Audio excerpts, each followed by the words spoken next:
Exclusive franchise tag, then after contract discussions pulled the offer, resulting in Norman becoming a free agent. Norman then signed a 5-year, $75 million contract with the Washington Redskins. Norman was tied for 5th in the league in pass breakups last season. Norman, of course, has been very outspoken this offseason, taking on Roger Goodell, the Redskins' name, Odell Beckham, Demaryius Thomas, and even taking shots at his former team. So we welcome Damian Woody to the desk. Now, how are you doing? I'm good. Are you going to start trouble today? Because I'm hoping you get this man hot again. No, I just speak truth. Yeah, you've been on fire. That's all I do. The last few times we've had you. Call him the eye of the hurricane. Yeah, yeah. Everything's calm. It looks pretty good. And then, whoa, is a storm. Bam. I just call it like I see it, bro. Okay. Well, we're going to have you do that on this subject right here. Were the Panthers right, Damian, to let Norman go? Absolutely. Absolutely, they're right. And here's why. You know, when you look at the Panthers' defense, they're built on their front seven. You know, they got ballers in their front seven, whether Luke Kuechly, Thomas Davis, K1 Short, Starla Tulele. Those boys ball, which allows guys like Josh Norman to do his thing on the back end. They play zone. They're a zone defense. They're not, you know, Josh Norman's not the type of, corner that locks down a guy man-to-man, follows the receiver all over the field. He plays zone defense. So when you're the Carolina Panthers, why spend quarterback money on a guy who's just going to play on one side of the field, playing in an area, not locking people man-to-man? It just doesn't make any sense. Yeah. I disagree with you. No surprise there. Here is why. I don't think that was their motivation. I would totally agree with you if it was just about football. I don't think it was just about football. I think that initially, if you remember, they had an offer on the table with him. They got upset because he was playing hardball because he thought he was worth more than they were offering. And then as a result of that, they pulled the offer off the table to a point where I was told at the time that he was actually close to being willing to accept that offer before they yanked the rug out from under him. That was my issue with the Carolina Panthers in terms of what they did. You're absolutely right. The strength of their defense is their front center, particularly with their linebackers, Kuechly and Thomas. We all know that, and we know that gives your corners room to operate, particularly in a zone scheme. He goes to Washington now. The secondary is like opposite Carolina. That front seven is big time in Carolina, but in Washington, it's your secondary with Breland and Norman that's supposed to do so much damage that it'll give you time to get at the quarterback. I guess what I'm saying to you is this. Josh Norman, mouth and all, because they're talking about how he's got so much freedom now because in Washington and Jay Gruden ain't tripping over the way that Carolina might have tripped in terms of silencing you and making sure that you say the right things. I think we need to be careful about that. In North Carolina, I went to school down at Winston-Salem State. That's the Bible Belt, bro. You know what I'm saying? It's not about people wanting to silence you or whatever. It's the Bible Belt. The rules are just a tad bit different, down south as they are up north of the nation's capital. Now, if it were me and I was saying that, I understand. I mean, to me, it's more plausible. But Josh Norman is from Greenwood, South Carolina. He went to school at Coastal Carolina, and then he played for the Panthers. I mean, you should be very, very familiar with how things are done down there. So it's really not an organizational thing as much as it is about them being a Bible Belt, and there's a certain way they want players to ingratiate themselves with that community out there. But the flip side to it is that you're the Carolina Panthers. You just came off a Super Bowl appearance. He was widely considered the third best player on their team, arguably their second best player on defense, even though I would say third because I'm looking at Thomas and Kuechly together.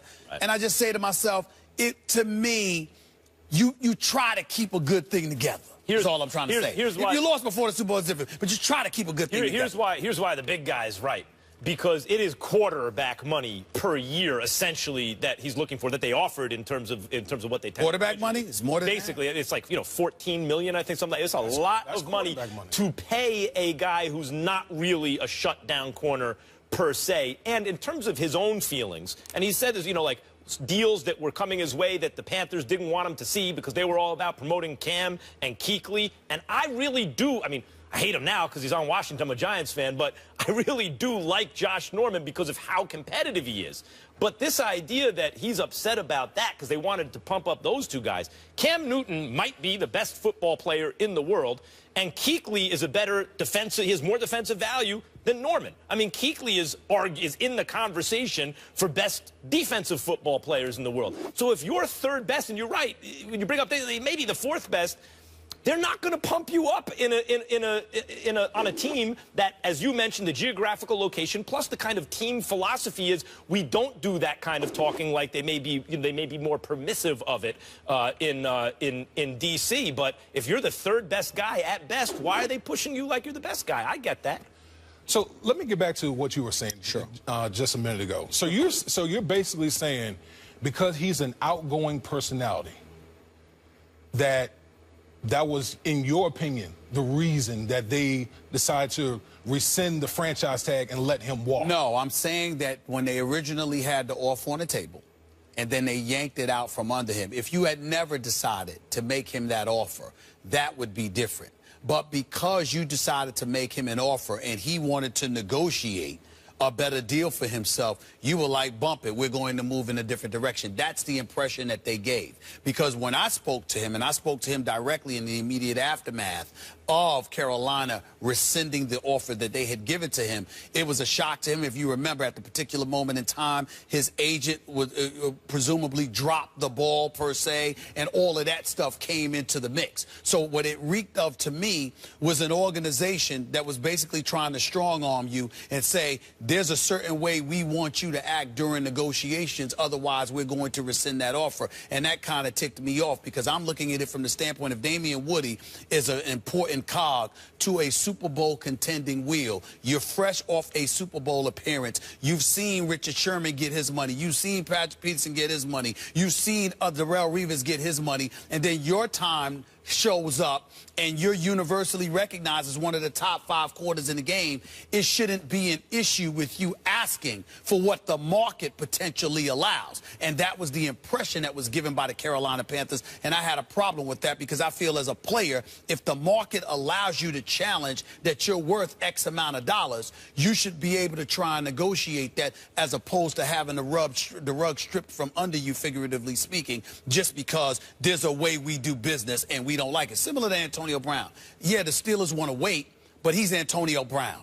He's the best receiver in football. I got a real problem with the fact that the Steelers don't want to talk to him, and they're holding hard and fast to some rule about only in the last year of your contracts, but we'll make exceptions for the quarterback. But you ain't going to make exceptions for the best wide receiver in football. I got a problem with that. Well, here's the deal. We see things differently because I see it as Carolina obviously puts a certain value on a position that they feel like on their defense and their scheme that they can plug and play guys in. But then why make the initial offer is what I'm saying. Well, listen, any organization is going to try to keep a really good player, but they're not going to go overboard to try to pay a guy who they clearly feel is not the elite type of player, guy who's more of a system guy. And on top of that, they still have to pay K'Wan Short their stud defensive tackle, a position that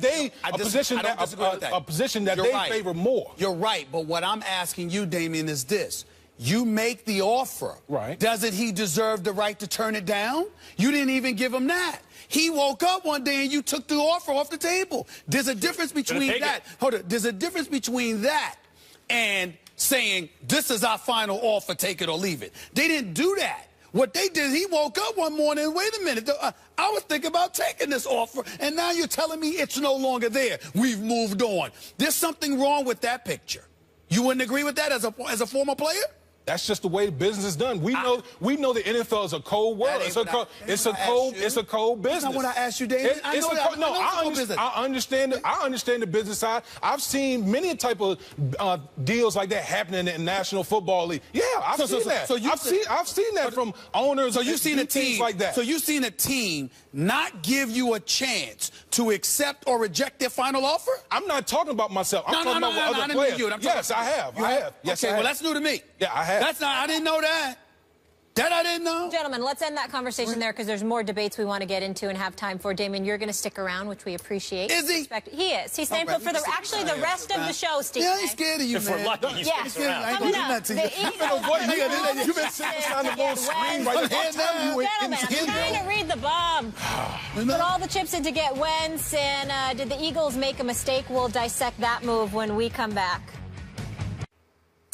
So during this past Super Bowl, Josh Norman, who of course was with the Panthers, essentially got the best of Broncos receiver Demaryius Thomas. Thomas had 6 passes thrown in his direction, but caught only 1 for 8 yards. So Norman bragged about owning this matchup in a piece for ESPN, the magazine, on Newsstands Friday, saying, quote, "I don't know what he was out there for. He was supposed to be an all-world guy, and I shut him down." Demaryius got wind of Norman's comments and tweeted a photo of his Super Bowl ring and directed a message to Norman, writing, check this out, "Where yours at, young fella?" Max? Yeah. Do you like, love, or hate Demaryius' response? I love Demaryius' response. First of all, Norman is, of course, there are corner wide-out matchups, but as Damian pointed out earlier, that's not exactly the way Carolina was playing. Secondly, as one guy on a team that hasn't done anything yet, that was just playing on a team that lost to the team that won the Super Bowl, is making it about his one-on-one matchup with the other star, in this case, the wideout, Demaryius Thomas. That guy who played on the winning team, his response is really all about the team, like, okay, say whatever you want to say. I'm not even going to deal with whether or not it's true. Don't argue. A wise man once told me, don't argue with fools because people from a distance can't tell who is who. Love that quote. Quote Jay-Z a lot on this show. That. But what he does is just tweet back the ultimate team response. Hey, young fella, I got one of these. You make it about you and me. I'll make it about this. I love that response. Damian? Man, revenge is served best cold.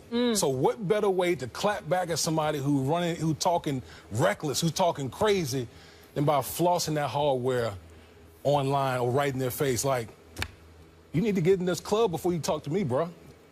Literally, like you can't even have discussions. You can't even talk to me directly. You're not even in this fraternity right now. I got something that you don't even have. You might not ever get. So the fact that Josh Norman is even talking about, oh, you know, 1 catch or whatever for 8 yards, what difference does that make? You don't have the ice. You don't have the ring. There's levels. Bro, sit down somewhere. Go check your bank account because you got paid well. You eating good in Washington. But for you to come at somebody who just beat you in the Super Bowl, come on, man. Yeah, where's your chip? No, I love it. I'm with you. But I want to hear Stephen A's response. Yeah, be wrong about this one. Nope, you got to stay tuned for that quick break. Stephen A will respond, and you might be surprised by that when we return. First Take is brought to you by Exxon and Mobil. Refuel with new Synergy gasoline from Exxon and Mobil. Energy lives here. So quick recap in case you're just joining us here. Earlier, we were discussing Josh Norman. He's been talking a lot. He said that he owned Demaryius Thomas, 8 passes thrown his way during the Super Bowl. He caught only 1. We heard both of your responses. So Demaryius responded on Twitter with a shot of his Super Bowl ring saying, "Where's yours, young fella?" And we heard both Damian and Max saying that they're good with it. Stephen A., we haven't heard your response, though. Do you like, love, or hate that response by Thomas? I hated it. I get where my man Damian Woody's coming from. I mean, he would know something about Super Bowl championships, nothing but respect for that. I get where you're coming from. I'll have a comment about that another day.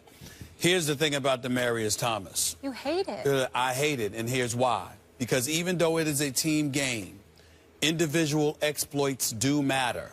And when you haven't done your job, I got an issue with you. Divisional playoff game against the Pittsburgh Steelers. Demaryius Thomas, you know, the $70 million man, Demaryius Thomas, had 4 receptions for 40 yards. The AFC Championship game, okay?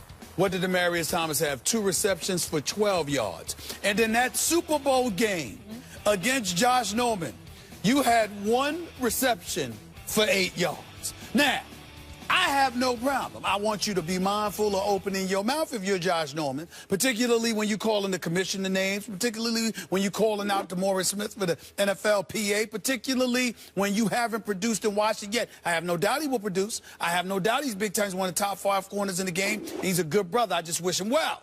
But I want him to watch himself. In the case of Demaryius Thomas, who's had 4 consecutive 1,300-plus yard seasons, and deserved his money when he got it. We all talk about prime time now. And I ain't talking about Deion Sanders here, even though there's a reason he's prime time. I mean, Deion Sanders was so prime time, we don't even need to talk about him in the daytime. That's how prime time he was, okay? Because he showed up when it was time. And, Damian, you can appreciate the fact that you're supposed to show up when it's time. Yeah. Demaryius Thomas Demaryius Thomas had 40, 12, and 8 yards in 3 playoff games. Who's throwing that the came ball? to stop it. The remains of Peyton Manning? Did I finish? Brock Osweiler? Did I interrupt you? Yeah. Zip it. I did not. I zipped it. I sat in. I kept my mouth shut. Okay, it's my turn. Here's the deal. In 3 games, combined with the money on the line, the man had 60 yards. 60 in 3 games combined. Now, I understand that Peyton Manning wasn't Peyton Manning. Peyton Manning looked pretty decent against Pittsburgh. Oh. Peyton Manning, at times, and listen, I'm not making a case for him. I've been on Peyton Manning big time. It was time for him to retire. But at least a half for one game, a half for another game. I mean, a quarter for one game. Peyton Manning was there. I'm just saying, 60 yards in 3 games, fresh off of $70 million. And the dude that talked about you were targeted 6 times, caught the ball once for 8 yards in the Super Bowl, and you going like this? Really? I don't know about that. I don't know about that. I'm just saying. Peyton Manning passed away before the playoffs started. People forgot to tell him. I'm just saying. He wasn't even there. You know what I'm saying? Let me tell you what I'm really trying to say. Let me tell you what I'm really trying to say. We've been talking about the great receivers. We had that discussion yesterday. Yeah. We brought up top 5 receivers. Did we mention Demaryius Thomas? That's all I'm saying. We talked about guys, we were debating, because the Madden football, Damian, we talked about Odell Beckham Jr., we mentioned Julio Jones, Antonio Brown, Des Bryant, we even mentioned A.J. Green and a couple of, we even threw in the name Alshon Jeffrey. All I'm trying to say is this. We didn't bring up Demaryius Thomas. He got $70 million. All I'm trying to say is, I get that, because he does have the ring, but you got to show up this year is all a brother trying to say. Am I wrong about that, Damien? Am I wrong about that? Now we got Mark. Am I wrong about that, Damien? Damien, am I wrong about that? Am I wrong? Hold on. Let me ask a question. Am I wrong about that? No, listen. No, you're not wrong about that aspect. He does need to show up. But all the receivers you pretty much brought up. I mean, let's pair up the quarterback with those receivers. I understand that. Let's Can I pair ask up you a the question? quarterback. Can I ask you a question? Okay. Antonio Brown, Julio Jones, Odell Beckham Jr. They getting 1 catch for 8 yards in the Super Bowl? Yes or no? I don't care if I'm throwing a damn football. Are they getting 1 reception for 8 yards? No. In a Super Bowl? No, I don't think so. Hey. That's all I'm saying. I'm just saying. That's all I'm saying. That's That response was so close. I'm just saying the clapback Stephen A. He shut him down. The show is ended. Damian Woody, did you not just say you agree with me? Yes or no?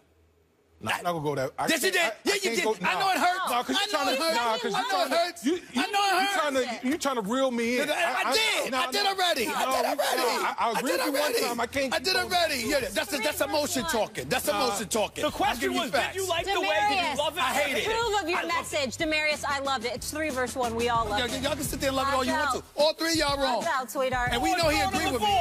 We really do. Same time.